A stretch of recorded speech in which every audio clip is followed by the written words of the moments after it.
there, a very good evening and welcome to another edition of Primetime News on TV1. I'm Charlotte Benedict for the Newsfirst team. And I'm Theruni Karunaratna. Let's start off with a look at your top stories for tonight.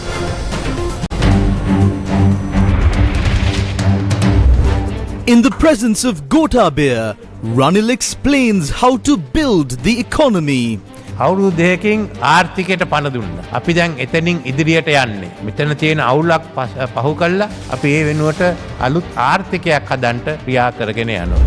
Visit to Sri Lanka and Pakistan sent a message to the enemies and friends in the region and the world, says Iran's president. Chinese Communist Party delegates meet SJB and UNP, while Indian High Commissioner continues talks with political groups. What is India trying to do with the Ramayan Trail in Sri Lanka? Questions MP Govindu in Parliament. Easter attacks perpetrated by a group of Islamist extremists and CID failed to apprehend the terrorists before they struck, says Gotabaya. Anura explains why he added Ibrahim into the JVP's national list.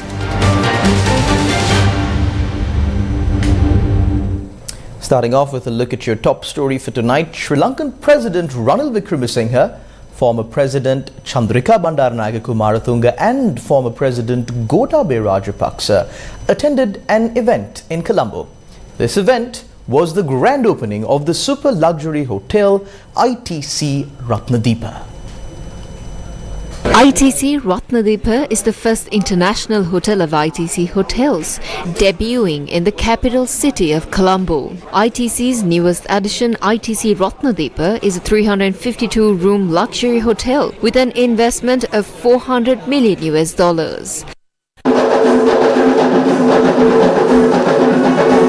The super luxury hotel ITC Ratnadipa, Colombo boasts Sri Lanka's first ever sky bridge, which is 100 meters in length and links the two towers of the hotel.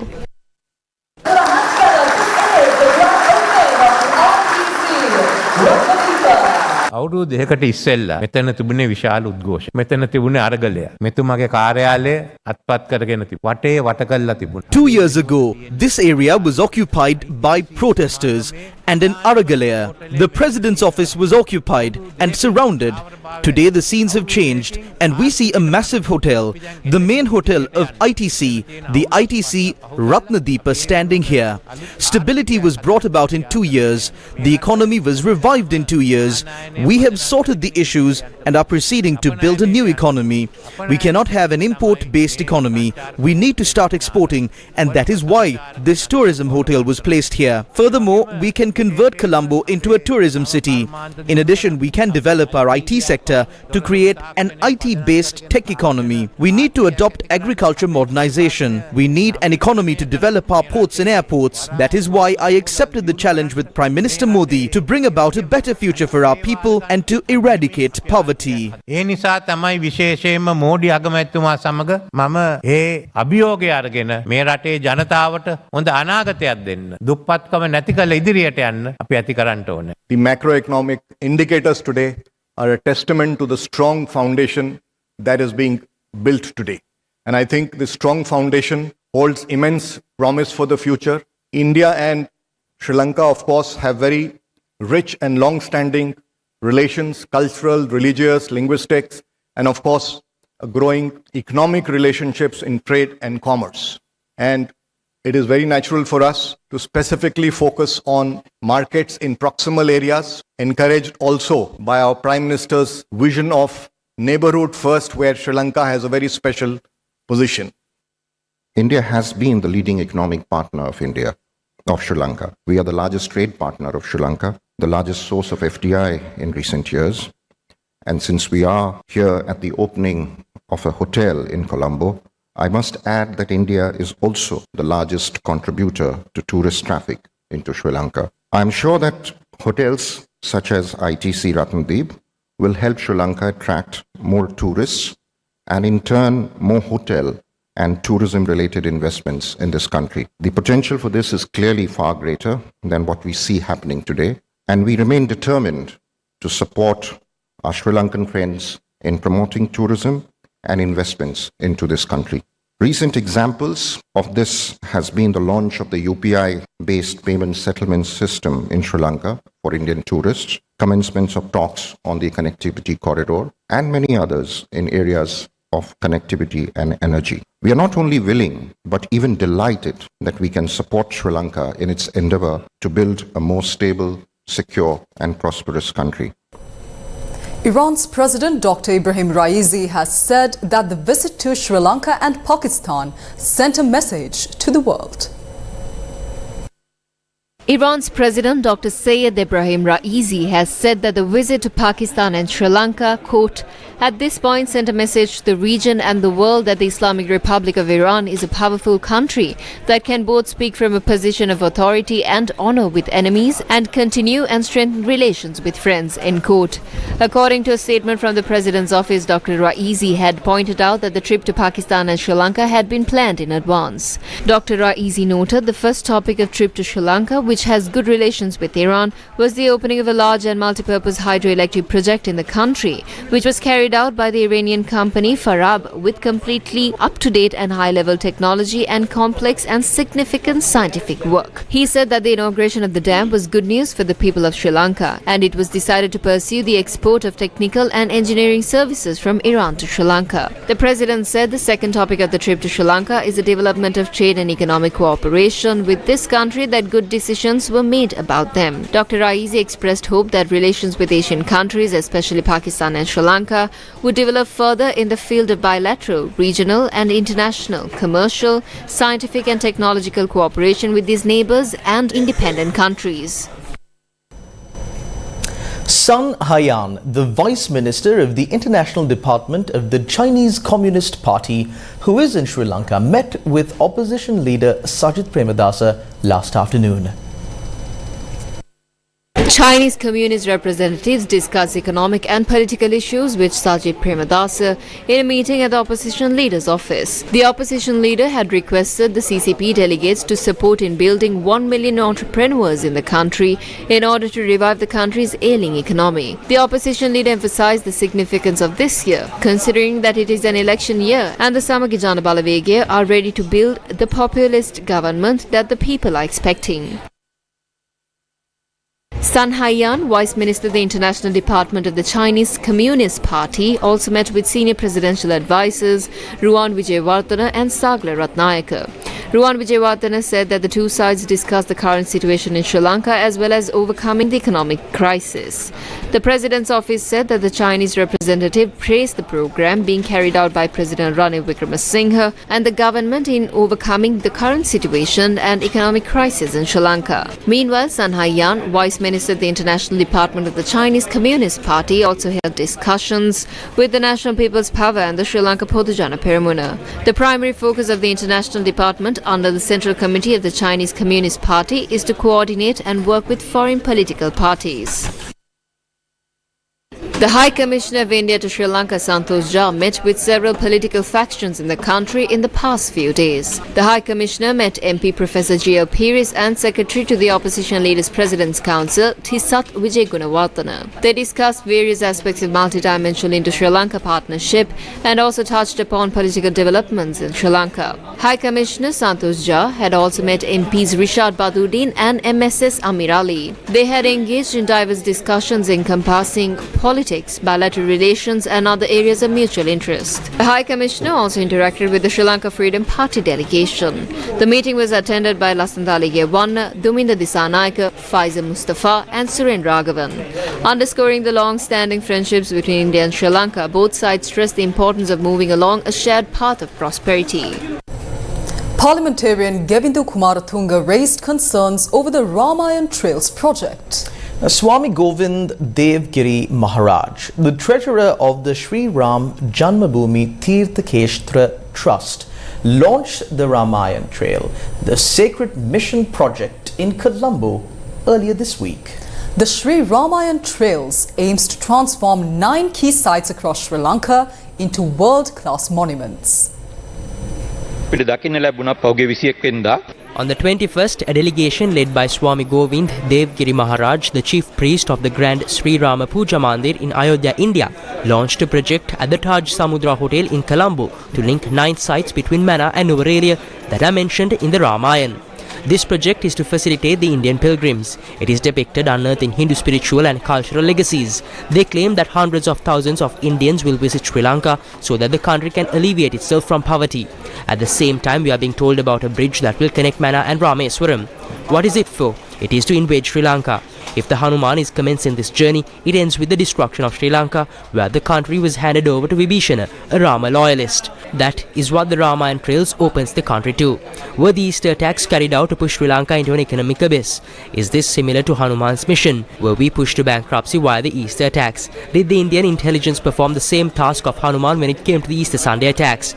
We have serious concerns as to why the India-linked Taj Samudra Hotel alone was spared. We wonder whether the then government and the present government are afraid to reveal the truth because of the influence of the neighbouring power. මේ සම්බන්ධයෙන් සම්පූර්ණ ඇත්ත කීමට බැරිව සිටින්නේ අප අසල්වාසී බලවතුකුගේ බලපෑමට යටත් වීම නිසාද කියලා. Former Sri Lankan President Gotabaya Rajapakse in a statement on Thursday stressed that the Easter Sunday attacks were perpetrated by a group of Islamic extremists. He also noted that the highest investigative arm of the then government, the CID, had for several months prior to the attacks been investigating the activities of the very same individuals and groups that carried out the suicide bombings, but failed to apprehend the terrorists before they struck. Former Sri Lankan President Gotabaya Rajapakse issued a statement in response to the allegations made against him by His Eminence Malcolm Cardinal Ranjith at an event held to mark the 5th anniversary of the Easter Sunday suicide bombings. Gotabaya Rajapakse categorically stated that he did not speak to the Cardinal over the phone after the Presidential Commission report was submitted and tell him that the recommendations of the Presidential Commission could not be implemented because that would entail the arrest of people and even the banning of organizations allied with him. He also said that it is a well-known fact that the Muslim community in general did not vote for him or support his candidacy at the presidential election. Former President Gotabaya Rajapakse said that therefore he cannot possibly have had any allies in any organization that would need to be banned over complicity in the Easter Sunday attacks. Gotabaya Rajapakse also rejects the allegations that he transferred the CID director and even placed him in remand custody in order to sabotage the Easter Sunday investigation. He said that the then director of the CID was transferred by the police commission. Former President Gotabaya Rajapakse said that this particular CID director had been appointed to that office in 2017, and in the months prior to the Easter Sunday attacks, it was the CID that investigated the Vaunia murders, the vandalization of Buddhist statues in Marvanella, and the discovery of explosives in Vanathavilluva involving the very same individuals and groups that perpetrated the Easter Sunday attacks. He said that the Presidential Commission has observed that if law enforcement authorities had been more vigilant, Zaharan and his group could have been apprehended before the Easter Sunday attacks took place, and the failure to prevent the attack was a failure of the CID under that director. The statement added that the public should take good note of the fact that His Eminence Malcolm Cardinal Ranjith either glosses over the responsibility of or expressly absolves the two parties mentioned above, while continuing to relentlessly attack and criticize Gotabaya Rajapakse over the Easter Sunday suicide bombings. Chief Opposition Whip Lakshman Kiriella recounted an incident involving Gotabaya Rajapakse in Parliament, noting that shortly after the Easter attacks, Rajapakse visited Katuwapitiya and sought authority to bolster national security. This revelation emerged during the second day's debate on the Easter attack. Why did our intelligence units remain silent? They allowed this to happen. Information from India was relayed to Nilantha Jayawardena and he had deleted all data from his phone. Why did he delete the data? He may have done so because he would have used that phone to communicate with some others. What happened after this tragedy was allowed to happen. Just days after, Gotabaya Rajapakse visited Katuwapitiya. What did he declare? He stated that there was no national security and sought power. Furthermore, Gotabaya Rajapakse correspondent with America via letter. Why did the FBI claim that they had provided an IP address linked to someone who conversed with Zaharan over the phone for a year and a half? This individual, identified as Khalil, served as an intelligence officer. During the Yahapalne government, Shani Silva instructed the army to hand over the intelligence officer, but they did not. The key lies with Khalil, the one who engaged with Zaharan over the phone for an extended period. Therefore, Khalil holds vital information about the incident. Former President Maithripala Sirisena has also come forth, stating that he was not informed. It was hoped that he will enlighten this parliament with further details regarding his revelation. As he often reiterates, he was unaware of the situation, and given the data deletion by Nilantha Jayawardena, we have to accept that claim. This is the curse of the Easter Sunday attacks. The then President, Prime Minister and Cabinet are gone, and the country became bankrupt, leading to the Aragalaya. Is this not a curse? කැමැතුවා දාලා ගියා. Cabinet එක දාලා ගියා. රට බංකොලොත් වුණා. අරගලයක් ආවා. මේ සාපයක් නෙවෙයිද? MP Shanakian Rasamanikam also made certain revelations in the House. Before the 2019 election of Gotabaya Rajapakse, the nation grappled with instability. Gotabaya Rajapakse's rise to power amidst the turbulence was facilitated by the tragic Easter Sunday attacks. Similarly, preceding the 2008 Eastern Provincial Council election, Pillayan and local politicians sought avenues to establish a Rajapakse-led government. This aspiration was tested in Batiklo and eventually extended across Sri Lanka. In 2008, an individual named Shantan, affiliated with the TMVP, was fatally shot dead in broad daylight by two people who claimed to be Muslims. One of them is Hussein, and the other was identified as Police Faiz. ඒකේ එක්කෙනෙක්ගේ නම හුසේන් අනිත් එක්කෙනාගේ නම මම කලින් කියපු police ෆයිස් මේ අර ඉමානියන් එන්ජන්ගල් කියන එක හදපු එක්කෙනා තමයි පොලිස් ෆයිස් මම දැන් බ්‍රිතාන්‍යයේ ඉන්නවා කිව්වා. These two men are involved in this killing. Subsequently, in retaliation, a Tamil group perpetrated the killing of 13 individuals in Kathankudi, escalating tensions in the region. The person identified as Police Faiz is linked with the infamous Tripoli platoon. Following the revelation on the Easter attacks, more details have surfaced. Pillayan used to attend the DCC meetings while he was in prison. Why did they fear him when he was in jail? They feared he would spill the beans, and that would become an issue. In 2018, two police officers were killed in Vaunathivu, and the intelligence officer who prepared the proper report met with me. He said that the intelligence report that he prepared was brushed aside. He told us about the pre-attacks in 2019, before Zaharan's main attack. That report was set aside. Despite attempts to silence them, individuals like Hussein, who were involved in the 2008 Batiklo incident, now known as Ravendran Pugan, are eager to provide testimony in an international inquiry. 2008 මේ ශාන්තන් කියන පුද්ගලයාව ජාත්‍යන්තර පරීක්ෂණයක් තිබ්බොත් Honorable member, time is up. I am winding up. හැබැයි මේ වෙනකොට ඒගොල්ලන් ඔක්කොම යටපත් කරලා තියෙන්නේ. Leader of the National People's Power, Anura Kumara Dissanayake, reiterated the reasons for the individual named Ibrahim to be given a position on the national list of the JVP. විවිධ අවස්ථාවල අපිට චෝදනාවක් එල්ල වෙනවා අපේ ජාතික ලැයිස්තුවේ මන්ත්‍රීවරයෙක් පිළිබඳව. Various allegations are being levelled against us for including Ibrahim in our national list in 2015.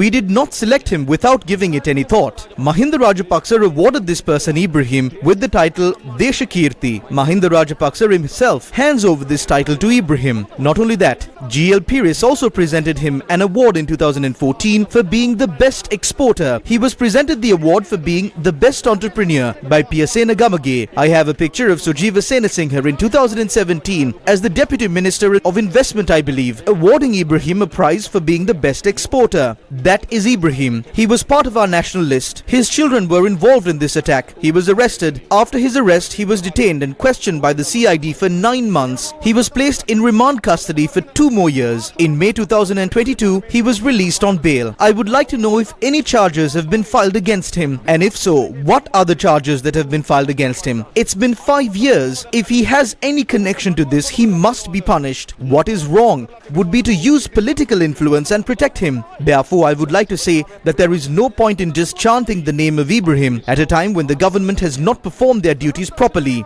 Ibrahim is a person who was awarded the title Deshakirti by Mahinda Rajapakse. ඉබ්‍රාහිම් මන්ත්‍රයේ මැතිරිවීමෙන් පළක් නැහැ. ඉබ්‍රාහිම් යනු මහින්ද රාජපක්ෂ විසින් දේශකීර්ති සම්මානයෙන් පුදනු ලැබූ කෙනෙක්. Starting today, 100 highly trained police officers who have undergone special training from the Special Task Force are being deployed to combat the criminal underworld in the western and southern regions of Sri Lanka. These officers will operate in 50 motorcycle teams equipped with the skills necessary to pursue and apprehend criminals who flee after committing crimes. At the Katakurunda Special Task Force camp located in Kaluthara, the passing out ceremony of 100 specially trained police officers took place. In attendance were the Minister of Public Security and the Inspector General of Police. These officers underwent intensive training over a span of 2 weeks, equipping them with specialized skills. Their mission: to venture into the designated police prisons across the western and southern provinces, where they will be vigilant in pursuing and apprehending criminals without delay.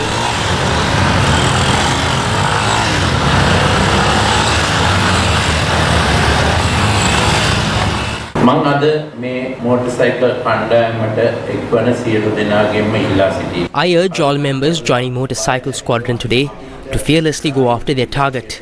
In any urgent situation, should you need to wield your weapon, do so for the right reason.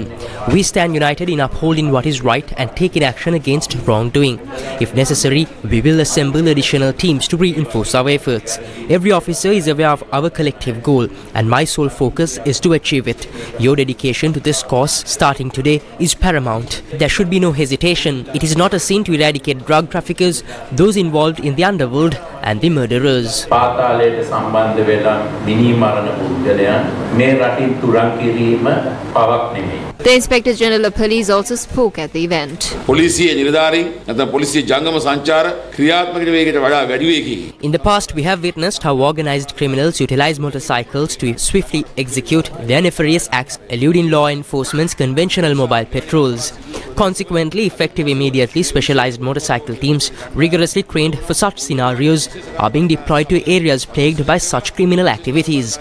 These teams will operate in conjunction with the Special Task Force. These police officers have been given the training to chase after the fleeing criminals and counterfire when necessary. Sri Lanka Police is a legal police force that does not operate like an underworld gang. However, if action is not taken over the senseless killing of innocent people in the streets and businessmen who go against extortion, a sense of fear spreads in society. Therefore, Sri Lanka Police was compelled to form a unit that can counter-attack those crimes. බීතියක් සමාජය තුළ පැතිරිලා යනවා. ඒ නිසා ඊට සරිලනාකාරී ප්‍රතිප්‍රහාර එල්ල කර හැකි කණ්ඩායමක් ශ්‍රී ලංකා පොලිසියට නිර්මාණය කරන්න සිදු වුණේ. ඒ නිසා The Movement for People's Council expressed its views on the ongoing Operation Yukthya at a media conference convened today. අපි ජනතාවට කියන කාරණේ තමයි ඔබගේ නිවසට පොලිසියකට ඇවිල්ලා හමුදාවකට ඇවිල්ලා බලහත්කාරයෙන් පරීක්ෂා කරන්න බෑ. What we have to say to the public is that the police nor the STF have the authority to forcefully investigate the premises of your house. If a house needs to be investigated, the necessary warrant should be obtained from the magistrate. The police can only carry out investigations forcefully if there are suspicious activities being carried out in a certain house. In simple terms, you can't carry out Operation Yukthya the way the armed forces carried out their operations in the north. That is illegal. මිනිස්සු එළියට ඇදලා පරීක්ෂා කිරීම නීතිය අනුව කළ නොහැකි. ඒක නීති විරෝධී. Newsfirst with the people. Students of the University of Kelaniya staged a protest opposite the university's administrative building, citing several issues, including student oppression and students' welfare issues.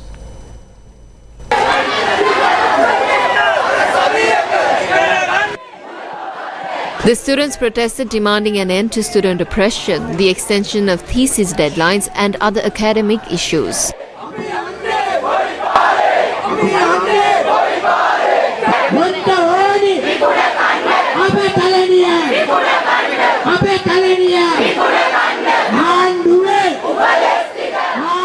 The protesters dispersed after about 3 hours. Meanwhile, protests were held in several places today demanding the withdrawal of the new draft bill that will see the sale of the Ceylon Electricity Board, adding more burden on the masses. The main protest was held this morning at the Poldua Junction. Electrical Engineers Association, Ceylon Electricity Board Technological Engineers and Superintendent Union, Ceylon Electricity Board Clerks Association, the Nidahas Sevaka Sangame of the Ceylon Electricity Board, Ceylon Electricity Services Association and many trade unions joined the protest.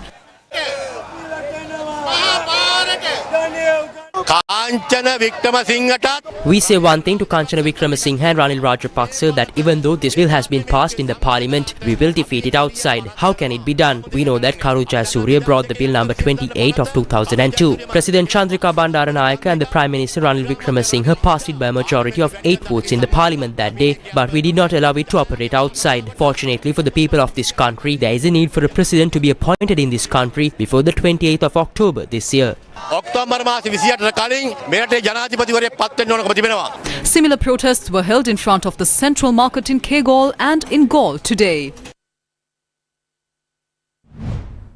The Sri Lanka Electricity Bill was introduced in Parliament, outlining significant proposals. These provisions aim to restructure the Ceylon Electricity Board, currently a unified entity, into 6 distinct components, each to be transformed into an independent company. The 6 facets encompass electricity generation, transmission, distribution, trading, supply and procurement. As the draft bill reaches Parliament, it opens a constitutional avenue for scrutiny before the Supreme Court.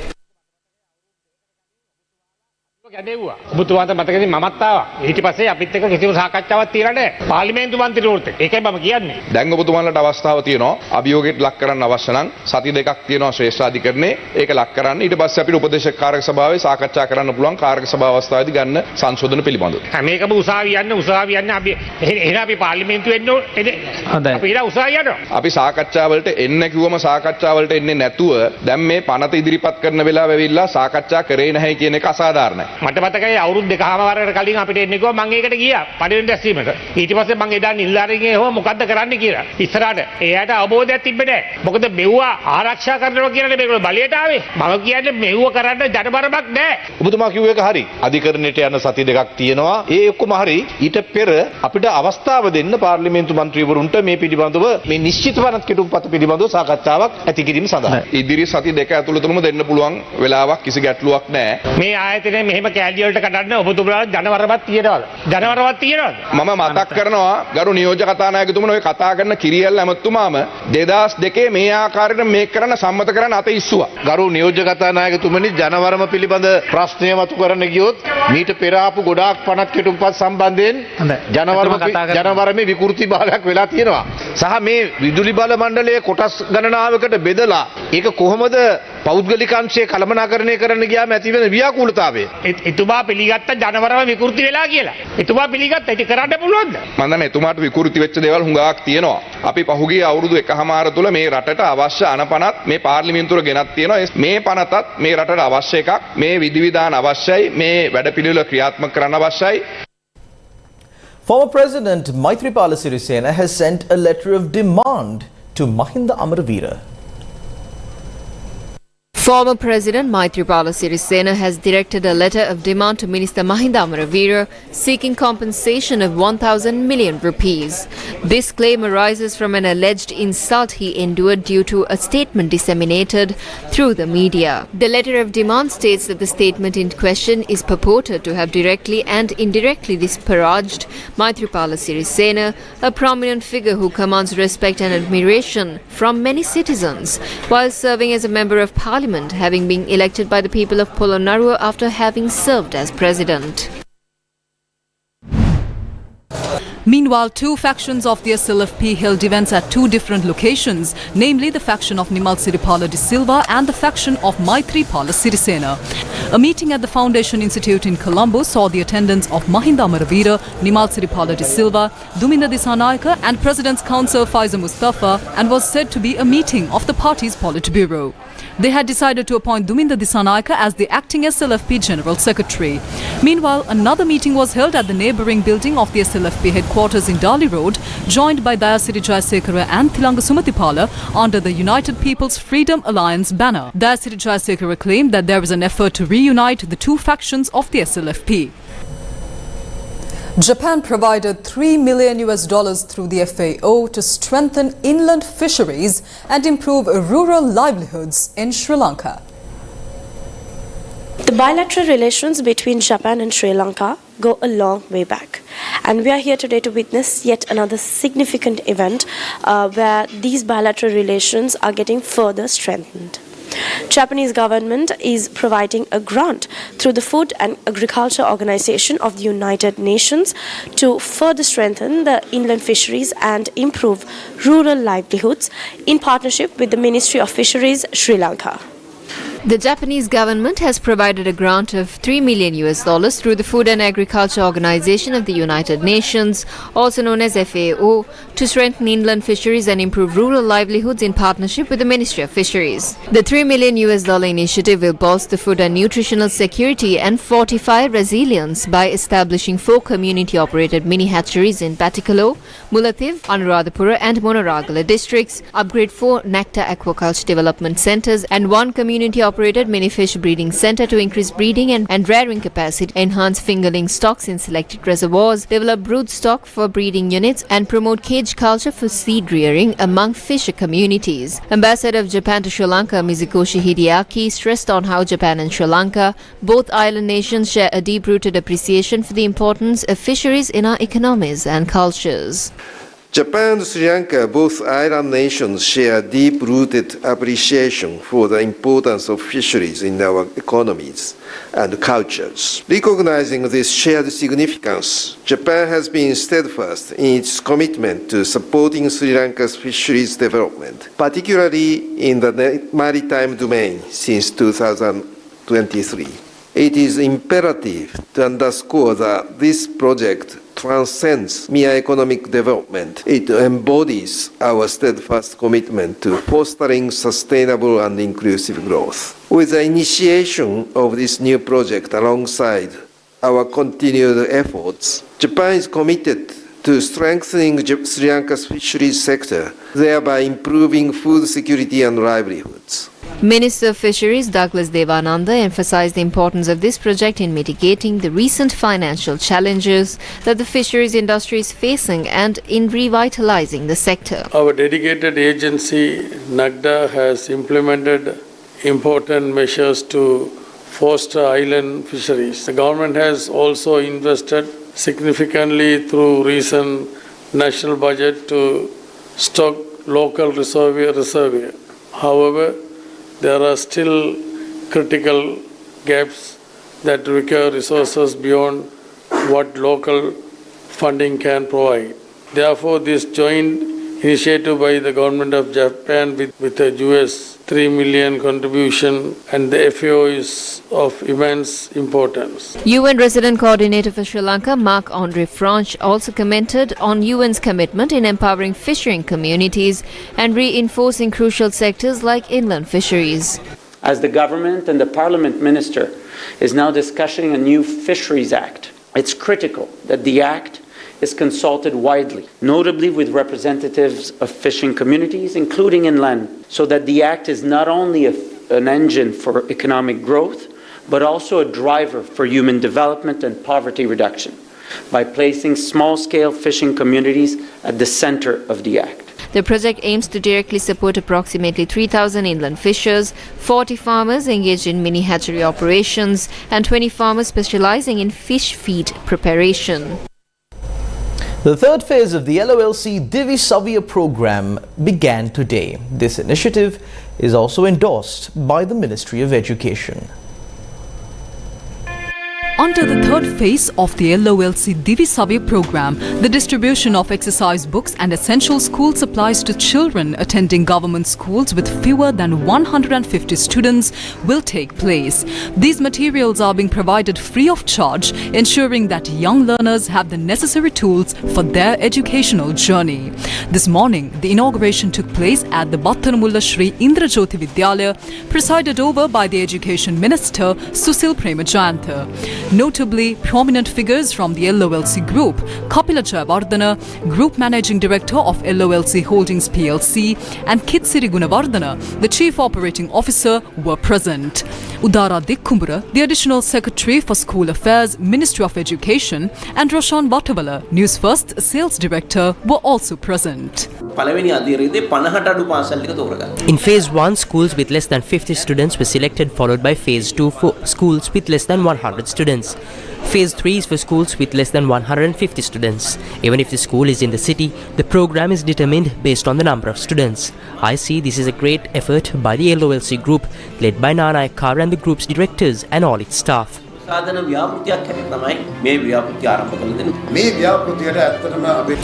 the managing director to all the branches, everyone is committed to this cause.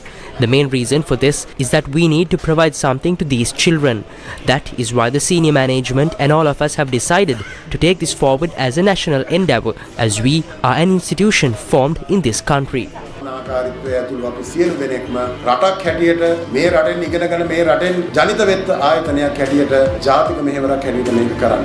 Divisavya program got underway in the Gampaha district, and students from the Gampaha and Kalania education zones were provided with exercise books and essential school supplies. Grade 1 to 11 students from the Koholvila Chandaratana Mahavidyalaya in Kalania were provided with exercise books and essential school supplies by the LOLC Kiribatgoda branch. The Parakanda Mayaduna Kanishta Vidyalaya, Ganemula Sri Lanka Vidyalaya and Bollata Dharmapala Vidyalaya, located in the Gampaha education zone, were also provided with exercise books and essential school supplies by the LOLC Divisavya program. Students from 13 selected schools were provided with exercise books and essential school supplies by the LOLC Divisavya program at the Yasodhara Devi Balika School in Gampaha. Notably, another Divisavya program commenced at the Rambathale Kanishta Vidyalaya in the Attanagalla education zone.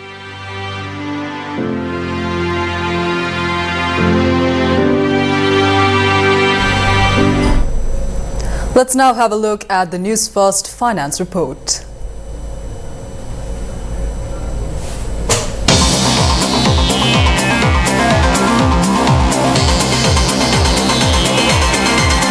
The Newsfirst Finance Report. Hey Max, what's going on? I'm X, and from this moment on, I'm going to be your own personal AI DJ on Spotify. Let's go.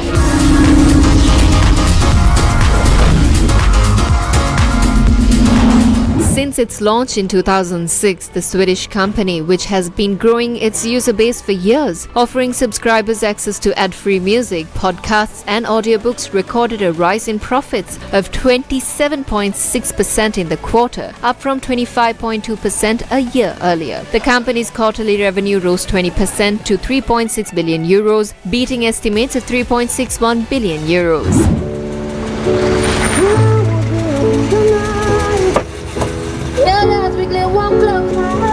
Okay.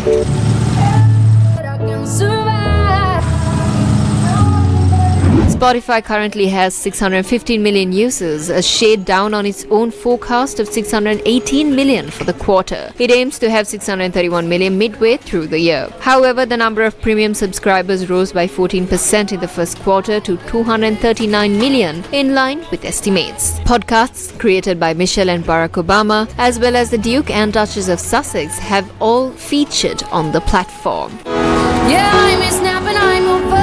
Oil steadied on Thursday after settling lower the previous day as signs of retreating fuel demand in the US, the world's biggest oil user, contended with widening conflict risks in the Middle East. This week's supply report from the US Energy Information Administration on Wednesday showed gasoline stockpiles fell less than forecast, while distillate stockpiles rose against expectations of a decline, reflecting signs of slowing demand.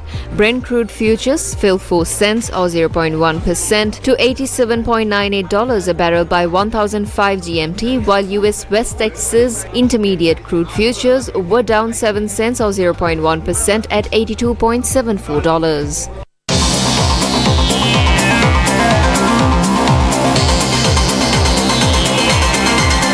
The Newsfirst Finance Report.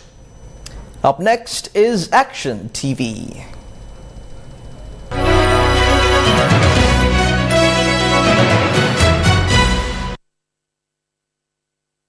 A program to distribute rice with added nutrients, also known as fortified rice, to eradicate iron deficiency among 1.2 million school students in Sri Lanka began on a provincial level on the 19th of April 2024. However, from the 9 provinces, these stocks have been distributed only to 6. The northern province, which is one of the 6 provinces that received these stocks of fortified rice, has refused to accept the second half of its quota. 3 other provinces have refused to accept the entire quota due to doubts on the quality on the stocks of fortified rice. The Gampaha Regional Director of Health Services claims that the rice stocks were infested with insects and therefore they are unsuitable for consumption. These allegations were made in a letter dated last Saturday, the 20th of April at 4 p.m. upon inspecting the quality of the white raw rice stocked at the district food store in Veyangoda. She had inspected the quality of the rice stocks prior to the distribution in the Western Province upon a request made. The Gampaha Regional Director of Health Services had arrived at the conclusion that the stocks of rice were unsuitable for human consumption. She says that the samples of fortified rice had been sent to the government analyst on the 26th of February 2024. This means that the conclusion of the Regional Director of Health Services had been made 6 weeks after the release of the government analyst report, stating that the stocks of rice are not suitable for human consumption. Following this revelation, the government released a statement to convince the public that the stocks are unsuitable for human consumption based on a report dated the 19th of March 2024. Issued by the then Gampaha Health Service Director. The new report issued by the current Gampaha Regional Director of Health Services, Dr. Indrani Malavenna, a month and a day after the report on the 19th of March, cannot be disregarded. An extract of the press release by the Presidential Secretariat on the 22nd of April regarding this situation, which states that the quality of rice should be tested by public health inspectors prior to the distribution, further solidifies the doubts on the quality of the fortified rice stocks. Against such a backdrop, the General Secretary of the Northwestern Province had taken a commendable measure to carry out laboratory tests on samples of fortified rice before they are distributed among the students. Meanwhile, the officer who was previously supposed to overlook the distribution of these stocks of rice was removed by the acting secretary of the Western Province Education Ministry. It must be appreciated that the World Food Programme had donated the consignment of fortified rice to eradicate iron deficiency among 1.7 million school students in Sri Lanka. 735 metric tons of fortified rice reached the island in December last year, and plans were being drafted to commence distribution of these stocks for a period of 5 months, completely ignoring the fact that the rice was harvested in 2022 and that the covers on the packs clearly state that the rice is best to consume before May 2024. Shouldn't the government ensure the distribution of quality fortified rice stocks among the country's student population instead of exposing them to health risks by distributing rice unsuitable for consumption?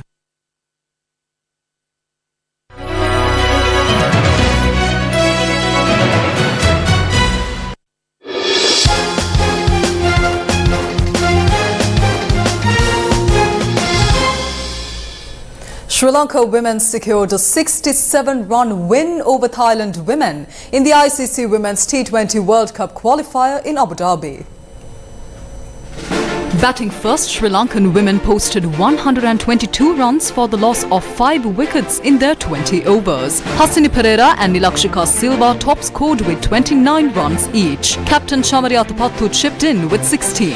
Chasing 123 runs to win, the Thailand women were bundled out for 55 runs in 16.2 overs. Nanapat Koncharoenkai top scored with 18 runs. Inoshi Priyadarshini picked up 3 wickets while Udeshika Prabodhani bagged 2. Kavisha Dilhari, Achini Kulasurya and Chamari Athapaththu picked up a wicket each.